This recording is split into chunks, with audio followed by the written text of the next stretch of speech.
ilmu al-bayan ma yata'allaqu bi al-majaz, al-haqiqatu wal majaz.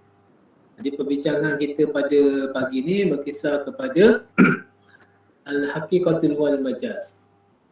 Jadi ada dalam bahasa Arab perkataan yang disebut itu tidak semestinya mempunyai maksud asal perkataan tertentu.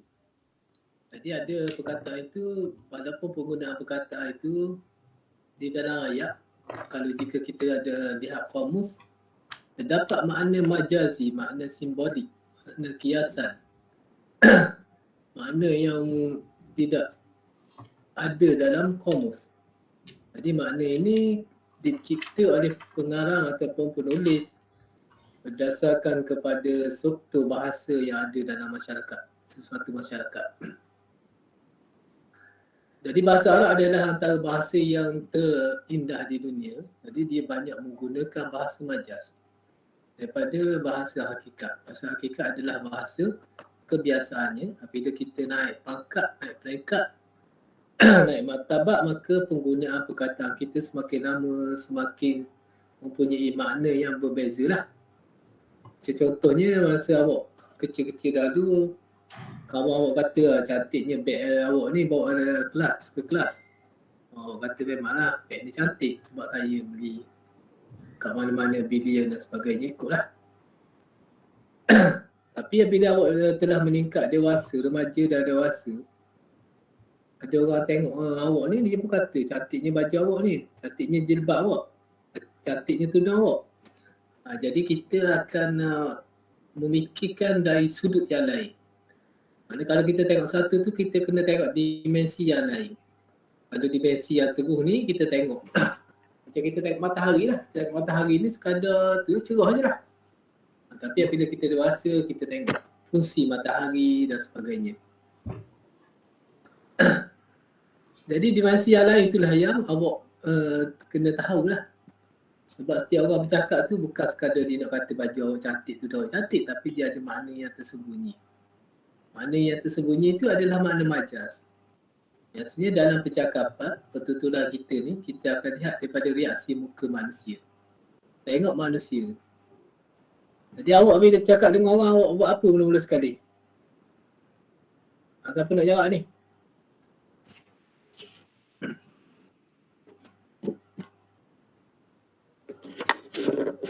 Siapa yang nak jawab?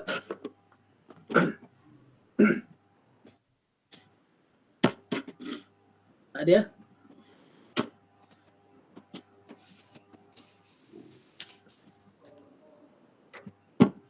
Contohnya awak mari jumpa ustaz katakan. Awak masa tu nak temu duga bekerja. Ustaz lah penemu duga. Apakah yang ustaz akan buat? Katalah awak nak jadi cikgu kan, guru. Awak rasa apa yang ustaz buat? Apa yang ustaz tanya? Siapa dia boleh jawab?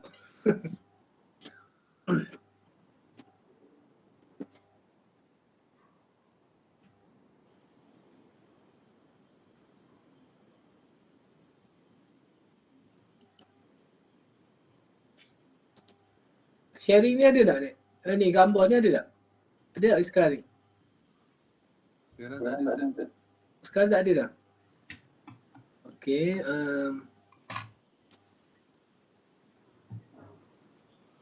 Dia Ustaz nak tanya lah soalan-soalan lah senang. Kalau tak tanya ni kita tak tahu pula tau. Okey. Fatimah Az-Zahra. Ada tak? Ada tak kelas ni? Okey, Khairul Husairi. Syairi. Ada tak? Kalau awak jumpa orang tu apa benda dah awak rasa Ustaz nak tanya lah. Kalau orang tu temu duga.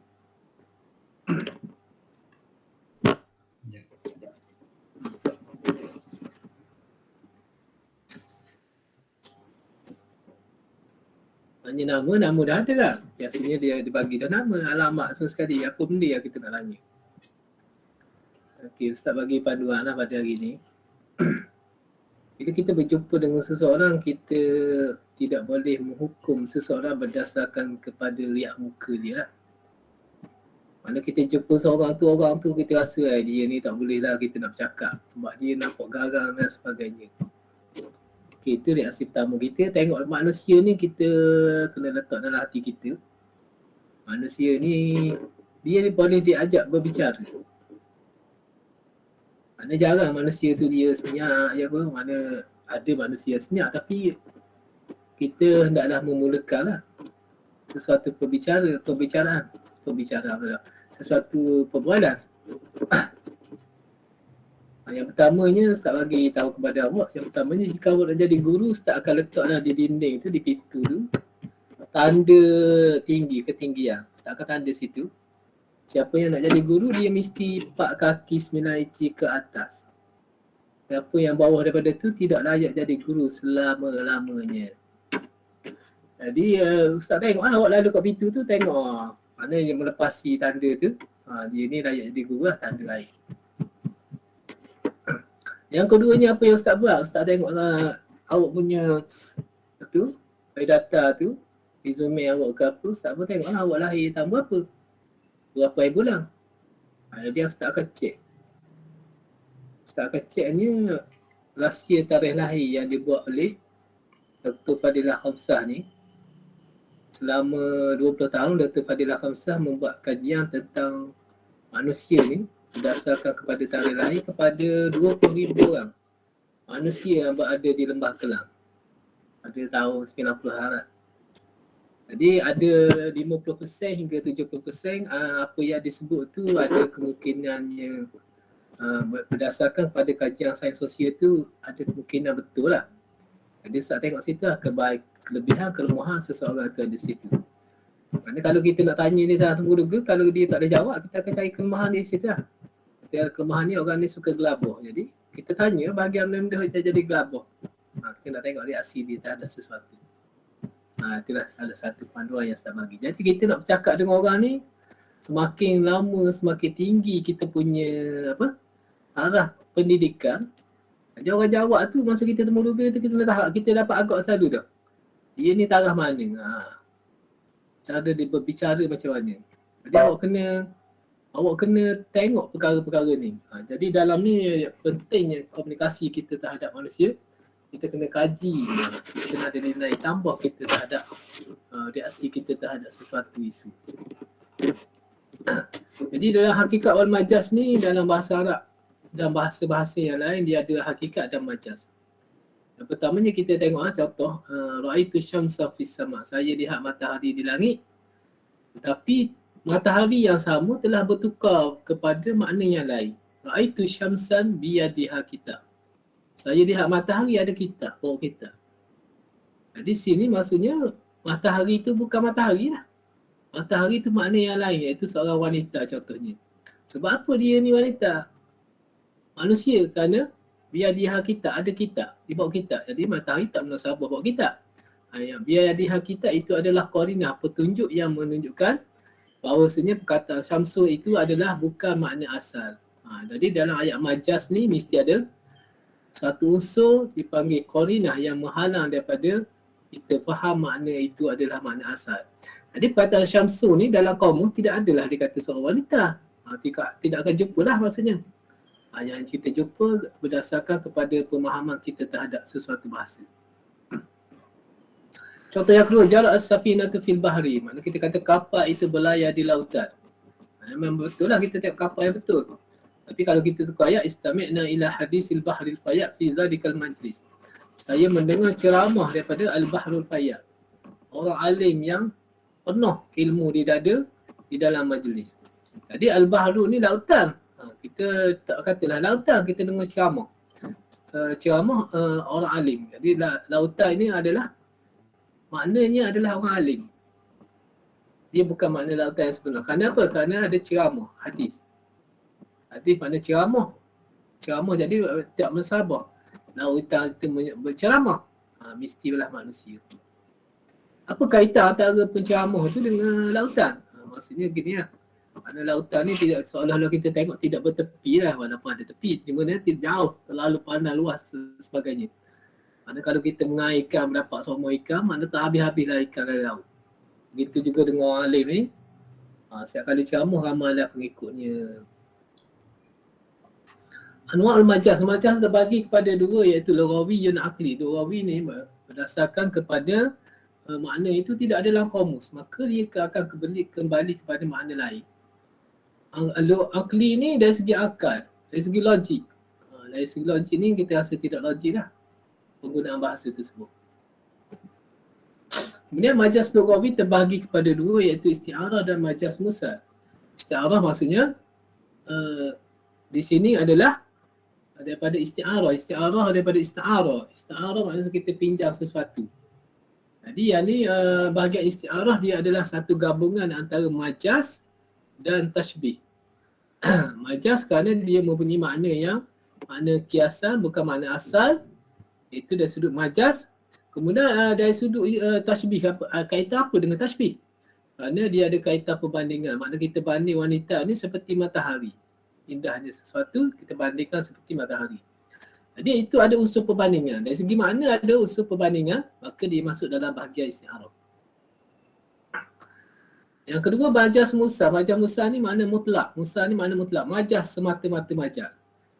Selain daripada hubungan makna antara majaz mursal, antara majaz dan tashbih, maka dia akan pergi kepada makna majaz mursal. Okeylah, ada sudut mana hubungan antara makna asal dan makna yang dipinjam. Contohnya, sariqal al-lissu manzil. Pencuri itu mencuri rumah. Jadi dia bukan curi sebiji rumah ni, dia mencuri barang-barang yang ada dalam rumah. Perkakas yang ada dalam ataupun duit ke. Biasa sekarang ni pencuri ni dia curi duit lah. Ataupun emas belian lah yang dimiliki oleh wanita. Orang lelaki ni jaranglah dia mai curi tu, dia buka beg lelaki, sebab beg lelaki biasanya adalah duit RM10 kot. RM20 tak banyak lah, orang lelaki tak simpan duit yang banyak. So perempuan lah dalam beg duit dia tu macam-macam ada lah. Biasa gitulah. Ada sekarang ni ramai orang pukau lah kalau kita ni masuk rumah kita. Jadi kita kena ada ayat-ayat pendinding dan sebagainya. Pasang keset ke pasang apa yang berkait dengan ruqyah. Bagaimana kita nak memecahkan pukau. Ilmu pukau ni dia ilmu sihir. Okey, setakat ni ada nak tanya Ustaz tak? Ada tak? Tak ada Ustaz. Tak ada. Ada Ustaz sama lagi iaitu majaz akli. Jadi selain daripada majaz lughawi tadi, sekarang ni dia pergi kepada majaz akli. Majaz akli ni penggunaan perkataan dalam ayat tu adalah perkataan tu hakikat semuanya. Macam contohnya salal wadi, kita kata lembah tu mengalir. Mana lembah itu wadi ni lembah, ataupun kita kata lokam mengalir. Jadi lembah ini adalah perkataan asal, hakikat. Salah pun hakikat juga. Tapi yang jadi majaz di mana? Yang jadi majaz apabila kita hubungkan, kita jalinkan, kita jadikan satu ayat. Ayat ni adalah tidak logik. Kerana tidak munasabah dalam lembah tu mengalir. Yang mengalir hanya air di dalam lembah tersebut.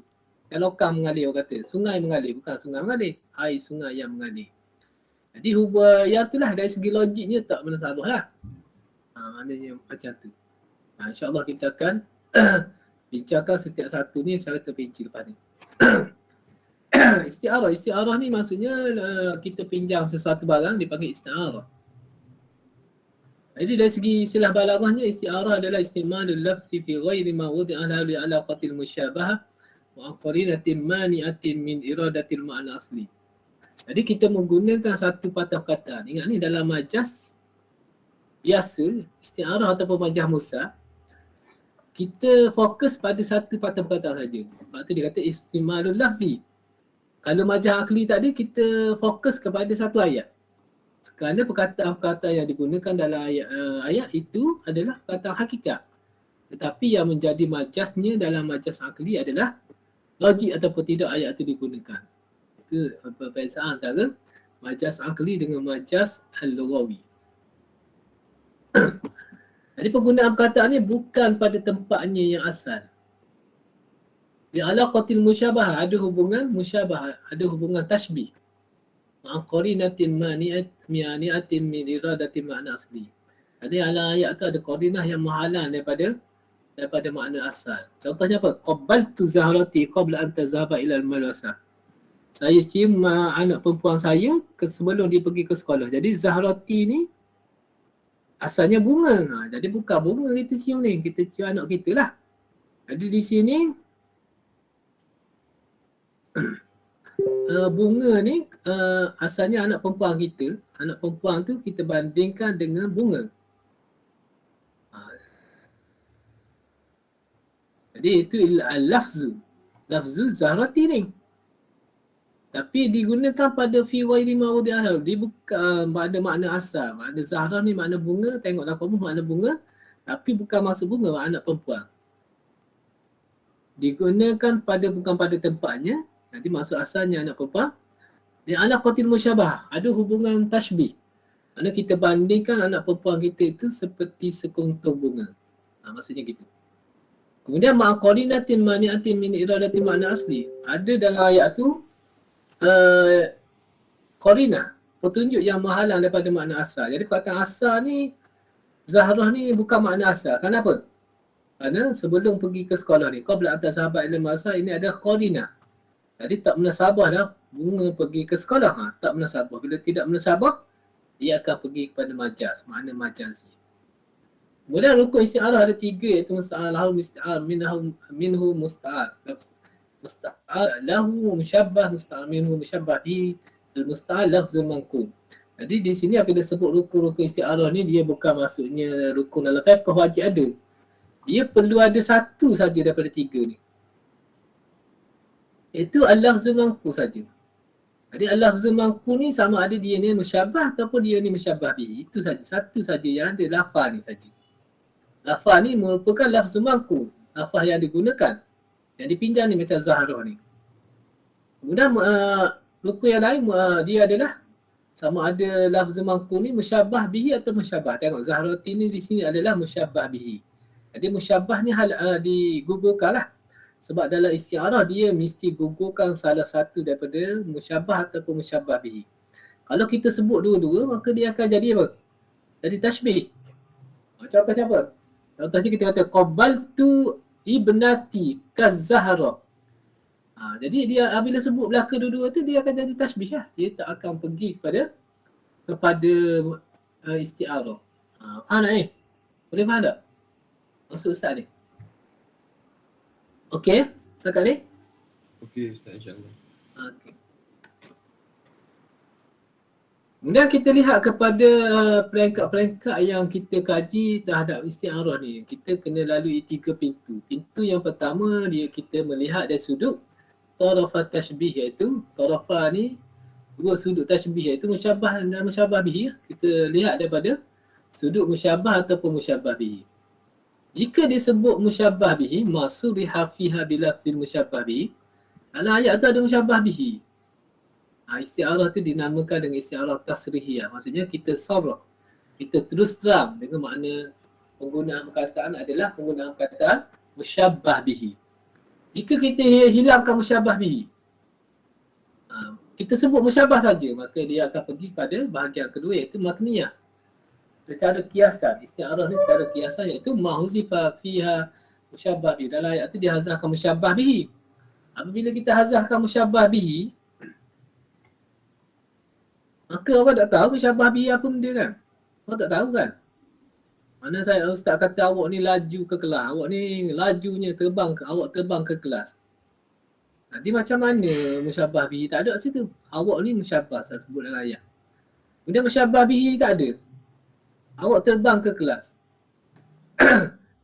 Jadi Ustaz nak katanya awak ni seperti burung terbang ke kelas lajunya.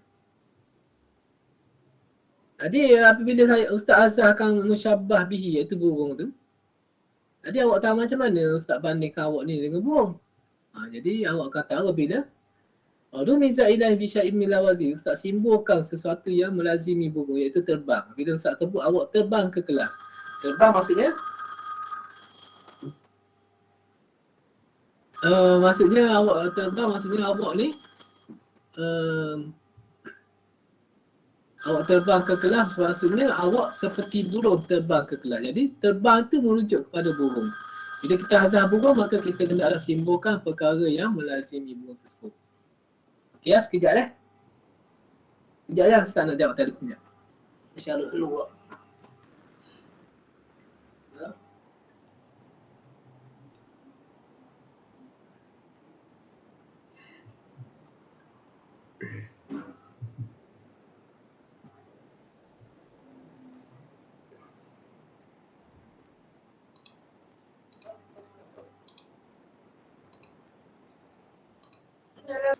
Okey, baik, ada semua ada ke?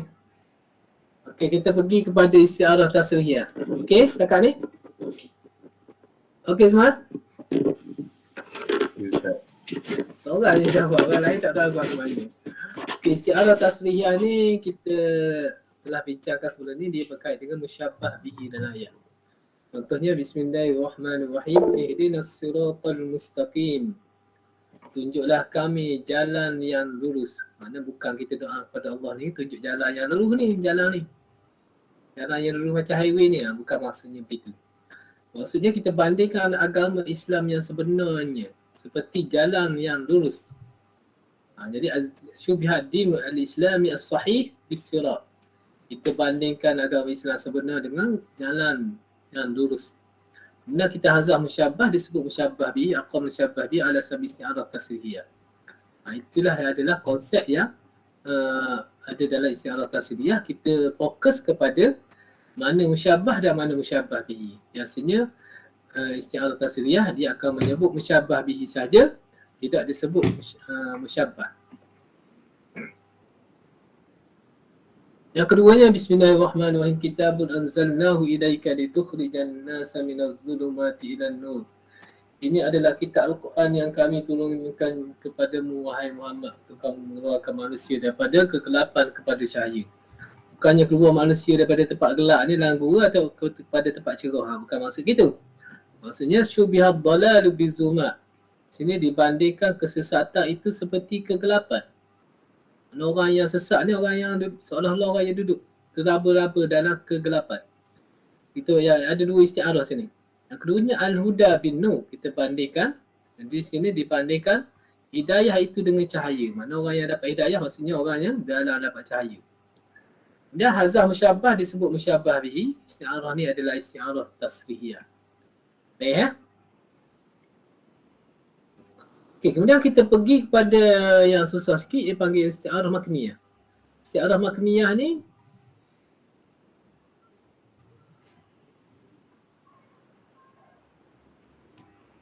naknya isti'arah makniyah ni sebagaimana yang saya sebut, dia adalah hazah musyabbah bihi. Dalam ayat tu disebut musyabbah saja. Dan kita kena fikir kat manakah rumus yang ada dalam ayat tersebut. Simbol dia kepada musyabbah bihi. Bismillahirrahmanirrahim. Rabbi inni wahanal azmu minni washta'ala ar-ra'su syaiba.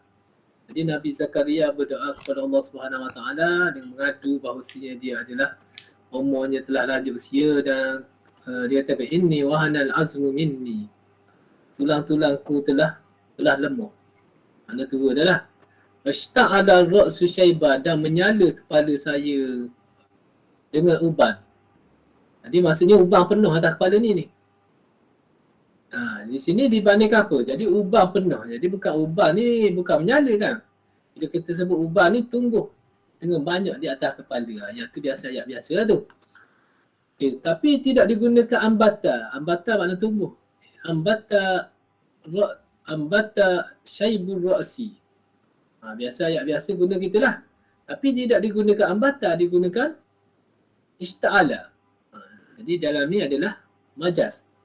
Jadi dibandingkan al-ra'su ni kepala. Syubihah al-ra'su bil waqud, dengan bahan bakaran. Kayu api ke ikutlah yang terbakar. Kemudian kita hazah kayu api tersebut, bahan bakaran ni. Kemudian kita fikir apakah yang sesuai dalam ni, rumusnya simbol bahan bakaran ni. Biasanya menyala lah. Kita kata minyak tu menyala. Kayu api menyala. Itu. Menyala ni khusus bagi benda-benda yang terbakar. Jadi bukannya kita khusus bagi benda-benda yang tumbuh di atas kepala, ubang ke rambut ke apa. Dia tak panggil isti'alah, dia panggil ambata. Maka di sini kita tahulah kepala ini adalah musyabbah bihinya hazah, kemudian disimbolkan sesuatu yang bersesuaian dengan musyabbah bihi, iaitu ista'ala. Ista'ala sebab dalam bahasa Arab ista'alatin naru, api bara. Jadi biasa gunakan untuk api, berkait dengan api ista'ala ni. Jadi di sini adalah isti'arah makniyah. Isti'arah makniyah. Kemudian ayat kedua, contoh kedua, buniyal islamu ala khams. Dibina agama Islam itu atas 5 perkara. Yang ni hadis Nabi SAW. Jadi Nabi bandingkan agama Islam tu seperti rumah. Syubial Islam lebih baik. Dibandingkan agama Islam tu dengan rumah. Kemudian dihazah musyabbah bihi, iaitu rumah. Kemudian disimbolkan perkara yang bersesuaian dengan rumah. Iaitu perkataan bunia, maknanya bina. Bila sebut bina, rumah. Kalau Islam ni tidak dibina, Islam ni diasaskan. Agama Islam diasaskan atas 5 perkara. Kalau kita nak terjemah, kita sebut begitulah. Agama Islam diasaskan dengan 5 perkara. Tapi kalau kita nak terjemah ke Arab juga, dia kata agama Islam dibina di atas 5 perkara. Jadi kita oleh kerana biasa nak dengar gitu, kita dah rasa macam ada isti'arah situ. Maka disimbolkan perkara bersesuaian dengan rumah yang adalah al-bina. Jadi isti'arah ni adalah isti'arah makniyah. Kemudian contoh yang ketiga, wa izal maniyatu anshabat azfaraha alfaita kulla tamimatin la tafa'u. Al-maniyah di sini maksudnya al-maut. Al-faita maknanya wajadta. Apabila kematian, al-maniyah maksudnya kematian mencengkam kukunya. Asfar makna kuku, al-faita wajadta, kamu dapati setiap tangkal. Tamimah maksud tangkal, la tanfa'u, tidak akan berguna lagi.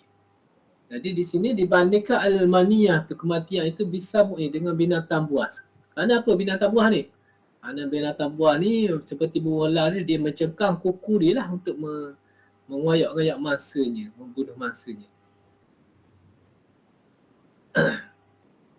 Jadi kita tahu binatang buah kenapa? Kerana ada perkataan ansyabat asfaruha ni. Kalau kita kata apabila kematian menjemputnya, kita kata kematian tu kita bandingkan seperti tetamu lah, jemput. Dia menjemput kita. Tamu yang datang menjemput. Apabila kematian memanggilnya, kita bandingkan kematian tu semacam seorang orang yang memanggil, orang yang azan contohnya. Panggil. Bolehlah kita reka macam mana pun. Ya tu je. Apabila awak reka macam-macam tu, awak tahulah isti'arah tu akan jadi macam mana. Jadi kita luaslah bahasa kita bila kita tahu cara penggunaan. Jadi orang Melayu ni dia buat menjemput lah. Sebab apa? Bagi dia kematian tu taklah berat sangat. Tapi orang Arab bila kematian dia akan buat benda-benda itu menggerungkan. Sebab itulah dia gunakan tashbih dia memang berat sikit lah. Kita dengar. Jadi di sini disebut musyabbah, maniyah, musyabbah bihi dihazah. Kemudian disimbolkan apa yang bersesuaian dengan musyabbah bihi, iaitu al-syabah asfaruha ni. Ini termasuk dalam bahagian isti'arah makniyah. Okay, kita pergi kepada isti'arah makniyah yang ada dalam bahasa Melayu. Jadi novel ni, awak baca novel sekarang ni? Ke tak baca dah? Ada tak siapa yang baca novel?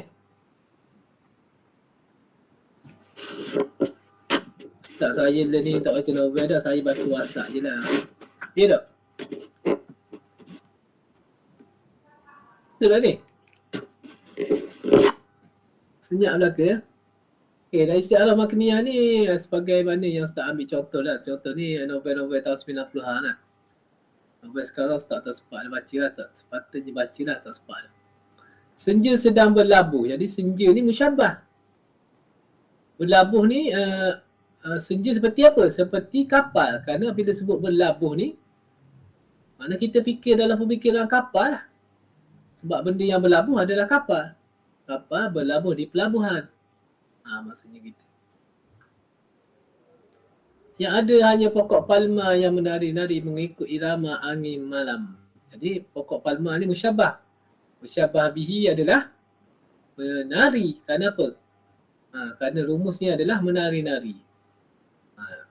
Waktu merangkak lesu meniti bingkai malam bersama hembusan angin yang dingin menggigit penghuni rimba yang nyenyak dibuai mimpi. Jadi kita bandingkan musyabah ni waktu seperti bayi yang merangkak. Kita sebut merangkak ni bayi lah. Meniti bingkai malam. Malam ni kita letakkan dia seperti cermin, ada bingkai. Malam ni musyabah seperti cermin. Kerana apa? Kerana ada bingkai. Hembusan angin yang dingin menggigit. Hembusan angin yang dingin ni musyabah. Menggigit ni seperti nyamuk. Bila sebut menggigit ni biasa nyamuk lah menggigit. Maksudnya gitu. Mentari sudah mulai menampakkan wajahnya. Maknanya mentari ni musyabah kita bandingkan seperti seseorang. Kenapa? Kerana tunjuk warna mukanya. Tunjuk muka ni manusia lah. Kalau kita kata singa tunjuk muka, kita tak boleh nak beza pula singa mana tu. Nampak muka serupa je. Binatang biasanya muka serupa kecuali orang yang tahulah. Boleh beza antara satu dengan yang lain. Macam kucing awak lah. Kucing awak tu boleh beza lah sebab awak tengok hari-hari. Kemudian kalau ada kucing hampir-hampir warna tu awak pun bertukar lah. Ni kalau kita biasa dengan kucing tu kita tahulah. Reaksi dia kita tahu mana kucing kita. Hati mus retak 1000. Maknanya hati mus ni kita bandingkan seperti pinggang ketok 1000 ataupun cermin. Pokok padi tunduk dan pohon kelapa melambai-lambai kepulanganku. Jadi pokok padi ni seperti orang yang sedang tunduk. Mana kita bandingkan seperti manusia lah tunduk. Pokok kelapa melambai-lambai seperti kanak-kanak melambai-lambai. Hatiku dicengkam keresahan. Jadi keresahan ni adalah musyabah. Kita bandingkan seperti binatang buas kerana ada mencengkam. Kalau awak kata hatiku disapu keresahan, maksudnya apa? Mana awak kata hatiku ni, keresahan ni dibandingkan seperti jam atau mentega lah, disapu je. Okay, kemudian kita pergi kepada dimensi yang pintu yang kedua. Bila kita kaji isti'arah ni, pintu yang keduanya adalah kita melihat kepada lafzu musta'af. Kata apa yang digunakan dalam ayat tu yang dipinjam. Jadi kita ada dua bahagian iaitu asliyah ataupun tabaiyah. Asliyah ni penggunaan lafz isman jamidan. Kerana ayat tu menggunakan isi jami'. Dia pergi kepada istilah asliyah. Tabaiyah ni dia pergi pada penggunaan maka nafi lafz musta'af fi'lan atau isman mushtaqan atau hafan. Jadi dalam ayat tu kita tu ada penggunaan fi'il ataupun isim mushtaq ataupun haraf. Kita tengok contoh dulu. Kita lihat contoh yang pertama, awak kena tengoklah setiap isti'arah ni ada 3 pintu. Pintu yang pertama tadi kita kena tengok dulu lah. Bila kita dapat satu contoh, kita kena check dulu dari pintu yang pertama. Dia ni tasrihiyah ke makniyah. Kemudian masuk pintu yang kedua. Pintu yang kedua ni asliyah ke tabaiyah. Kemudian ada pintu yang ketiga iaitu murasyahah, mujarradah dan mutlaqah. Ada 3 pintu kajian kita terhadap isti'arah. Contoh isti'arah asliyah ni, contoh syair, kaukaban ma kana aksara umri wa kadzalika umru kawakibil ashari. Jadi kata wahai bintang, bintang ni wahai anakku lah sebenarnya. Anak dia dibandingkan seperti bintang. Alangkah pendeknya umur awak. Jadi anak ni mati awal. Mati kecil. Wa kadzalika umru kawakibil ashari. Begitulah umur bintang-bintang yang berada pada waktu malam. Maksudnya bintang pada waktu malam ni bersinar sekejap je lah. Pagi esok tu ada tak nampak lah. Jadi kajian kita pintu yang pertama adalah isti'arah ni menggunakan lafaz apa yang digunakan? Musyabah ke musyabah bihi? Jadi di sini dia menggunakan lafaz musyabah bihi. Isti'arah ni jadi isti'arah tasrihiyah ni. Isti'arah tasrihiyah. Kemudian barulah kita cek pintu yang kedua iaitu lafaz yang digunakan. Lafzul yang digunakan adalah lafzul kaukab. Kata kaukab ni. Isim jami' ke isim mushtaq? Dia adalah isim jami'. Bila isim jami' maka isti'arah ni adalah isti'arah asliyah. Isti'arah asliyah tu. Ada tak bahaya ni Ustaz bagi contoh yang kedua. Haula asyasyiha 'ala al-asjari qad sami'na al-qiyana wa hiya tughanni. Dalam sarang di atas pokok. Ni bawa contohnya lah, burung tepua bersarang rendah, burung helang bersarang tinggi. Jadi itulah bentuk sarangnya. Qad sami'na al-qiyana wa hiya tughanni. Kita mendengar penyanyi sedang menyanyi. Maksudnya sebenarnya kita mendengar kicauan burung. Kicauan burung yang sedang berkicau. Jadi di sini dibandingkan burung itu seperti penyanyi. Dibandingkan tuyurul mawadadah, burung yang berkicauan, dia seperti penyanyi. Sebab penyanyi keluar suara, burung keluar suara. Jadi kita lihat daripada pintu yang pertama, apa yang digunakan di sini? Digunakan perkataan kian, iaitu musyabbah bihi. Bila sebut musyabbah bihi, maka hasalah musyabbah. Di situ. Ni pintu yang pertama kita tengok, kita cek. Dimensi yang pertama dia adalah isti'arah tasriyah. Kemudian kita cek perkataan yang digunakan. Lafzul musta'ar, iaitu perkataan kian adalah isim jami'. Isti'arah dia adalah isti'arah asliyah. Kemudian kita tahu perbezaan antara isti'arah asliyah dengan tabi'iyah macam mana? Nanti Ustaz terang di sini. Mala'at jawanibul fada'a wa anaqat syurufatuhu kit'as sahabil mumtiri. Nak beritahu istana sultan tu tinggi. Raja-raja zaman dulu tinggilah atas bukit biasanya. Mala'at jawanibul fada'. Istana tu tinggi sampai di awal, di angkasa. Penuh di angkasa, besar ni maksudnya. Wa anaqat syurufatu kit'as sahabil mumtiri. Dan memeluk tiang-tiang yang tinggi itu betulan awan yang membawa hujan. Jadi biasanya awan yang membawa hujan ni dia rendah sikit lah. Dia bergerak rendah, berarak rendah. Semakin tinggi, awan tu semakin nipis. Kesyubiat al-mulamasa bil mu'anaqah. Maknanya bukannya tiang-tiang tu memeluk, tiang-tiang tu menyentuh. Menyentuh. Digunakan menyentuh. Kata anaqah ni lah, kata yang dipinjam. Jadi mulamasah ni asalnya la masah. Wala masah. Syurufatuhu. Tapi dibuang kata mulamasah, digunakan kata mu'anaqah. Memeluk. Jadi dibandingkan menyentuh seperti memeluk. Okay. Kemudian dihazah musyabbah. Itu mulamasah diambil musyabbah bihi. Maka pintu yang pertama kita tengok yang sudut kajiannya adalah isti'arah ni adalah isti'arah tasrihiyah kerana dia menggunakan perkataan musyabbah bihi. Kemudian barulah kita cek pintu yang kedua, kita cek dimensi yang kedua, tengok perkataan ni isim jami' ke, isim mustaq ke, fa'il. Jadi ni digunakan fa'il anaqah ni. Maka terus dia pergi kepada isti'arah tabaiyah. Contoh yang kedua, walamma sakata Musa al-ghadab. Apabila senyap Nabi Musa daripada marah. Dia bukan Nabi Musa senyap ni, Nabi Musa sudah marah lah. Mana berhenti dah marah. Macam awak lah jumpa orang tiba-tiba orang termarah kau. Pelepah marah, kata gini macam-macam, awak ni apa benda lah macam-macam, awak boleh tak sabar tak orang marah. Tengoklah orang marah kau, awak boleh sabar ke tak? Nak tahu kita punya ujian kita terhadap sesuatu, kita tengok kesabaran kita lah. Awak boleh sabar ke tak? Ustaz orang, kalau orang kutuk ustaz ni 3 jam ustaz boleh dengar lah, kata macam-macam. Sebab dulu ada pelajar kata ke ustaz macam-macam dulu. Ustaz bengong lah, ustaz tu lah, ustaz ni lah. Ustaz dah ambil perhatian lah, ustaz ambil perhatian kepada saya lah. Saya angkat tangan, ustaz dah tengok lah apalah. Ustaz masa tu saya nak jawab, ustaz tak bagi dah apa-apa. Macam-macam dulu. Ustaz boleh dengar lah macam-macam. Orang kata. Selama 3 jam lah kalau awak nak kutuk ustaz. Okey, dibandingkan sini sakata ni, penggunaan isti'alah lafzul musta'ar perkataan sakata. Sakata intaha. Asalnya, walamma intaha Musa al-ghadab. Selesai Nabi Musa daripada marah. Tapi perkataan sesar tu tidak digunakan sakata. Kenapa? Apabila sakata seseorang tersukut, mana dia berhenti. Macam kita berhenti, bila berhenti kita tenang lah tau. Kita sukut. Mana kita senyap. Kita senyap maksudnya, kita ni jiwa kita tenang lah. Macam awak duduk dalam bilik awak senyap, aja mak awak tanya senyapnya apa, sukut. Mana tenang lah tu. Kalau bising apa bunyi berdegang tengah main badminton dalam bilik, mana tu tidak senyap lah. Itulah maksudnya. Kemudian kita cek ni, perkataan ni pintu yang pertama ni musyabbah bihi. Yang ni adalah musyabbah bihi. Musyabbahnya intaha. Jadi isti'arah ni adalah isti'arah tasriyah. Kemudian kita cek dia ni isim jami' ke, isim mustaq ke, fa'il. Jadi yang ni adalah fa'il. Fa'il dia akan terus pergi kepada isti'arah tabaiyah. Cukup setakat itulah untuk hari ni.